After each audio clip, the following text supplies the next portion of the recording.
মুহূর্তে ফেনী ছাড়াও নোয়াখালী, লক্ষ্মীপুর, খাগড়াছড়ি, রাঙ্গামাটি এবং সহ এর আশেপাশে প্রায় 11টি জেলার এই বিভাগীয় যে ইজতেমা অনুষ্ঠিত হচ্ছে ফেনীর যেই রানীরহাট এলাকায়। এই রানীরহাট সংলগ্ন মাঠে কিন্তু এই ইজতেমার আয়োজন করা হয়েছে। এখানে প্রায় হাজার হাজার মুসল্লিরা কিন্তু ইতিমধ্যেই বিভিন্ন জেলা থেকে তারা আসতে শুরু করেছেন। আগত যে মুসল্লিদের জন্য রানীরহাট এলাকার মাঠ জুড়ে আমরা দেখতে পাচ্ছি যে শামিয়ানা টাঙানো হয়েছে, পানির লাইন এবং বিদ্যুৎ সংযোগ রাখা হলেও সাইকেল গ্যারেজ সহ অবকাঠামো তৈরিতে আসলে অনেকটা আমরা যেই আয়োজক কমিটির কিছু কিছু ঘাটতি আসলে সেটিও আমরা লক্ষ্য করেছি। নিরাপত্তার ক্ষেত্রে আমরা মাঠে দেখতে পেয়েছি যে বিপুল সংখ্যক পুলিশ সদস্যরা তারা কিন্তু রয়েছেন, এছাড়াও ফায়ার সার্ভিসের সদস্যরাও রয়েছেন।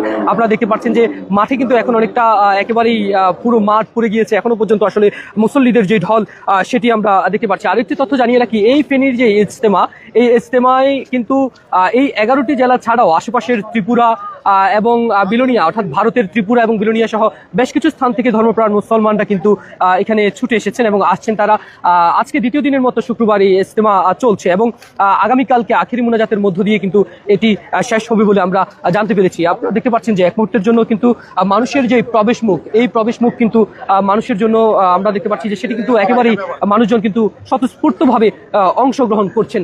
তবে আমরা দেখতে পেরেছিলাম যে মুসল্লিরা যারা দূর দূরান্ত থেকে আসছেন, আশপাশের জেলা থেকে আসছেন, তাদেরকে গাড়ি রাখতে বা যে সকল সাময়িক কিছু সমস্যা আসলে ব্যাগ পেতে হচ্ছে, কারণ এবারের আয়োজক কমিটিদেরকে আসলে আমরা তেমন একটি এই বিষয়ে আসলে বেশ কিছু যে সকল সাধারণ মুসল্লিরা আছেন তারা বলছেন। এবং আমরা প্রতিবার আসলে যেটি দেখি যে বিপুল সংখ্যক স্বেচ্ছাসেবীদের আসলে অংশগ্রহণ থাকে, এবারও বিপুল সংখ্যক স্বেচ্ছাসেবীদের আসলে আমরা অংশগ্রহণ রয়েছে। তবে যে পরিমাণে মানুষ এখানে রয়েছে সেই পরিমাণে অনেকটাই আসলে কম সংখ্যক স্বেচ্ছাসেবীরা আমরা দেখতে পাচ্ছি। বিভিন্ন ভাগে আসলে এই ইজতেমাকে এখানে ভাগ করে রাখা হয়েছে এবং বিপুল সংখ্যক মানুষের জন্য যে খাবারের আয়োজন সেটি আসলে বিভিন্নভাবে নিজ নিজ উদ্যোগে বিভিন্ন জেলা থেকে আসলে করা হচ্ছে। এবং আমরা দেখতে পাচ্ছি যে ইতিমধ্যেই মঞ্চে কিন্তু যে ওলামায়ে কেরাম তারা কিন্তু তাদের যেই বয়ান সেটি শুরু করেছেন এবং আগামীকালকেই এই যে ইজতেমায় প্রায় হাজার হাজার মানুষ তারা কিন্তু এখানে আসবেন এবং এসে এখান থেকেই তারা তাদের যেই আখিরি মুনাজাতের মধ্য দিয়ে ধর্মপ্রাণ মুসল্লিরা তা মহান রবের কাছে তারা আসলে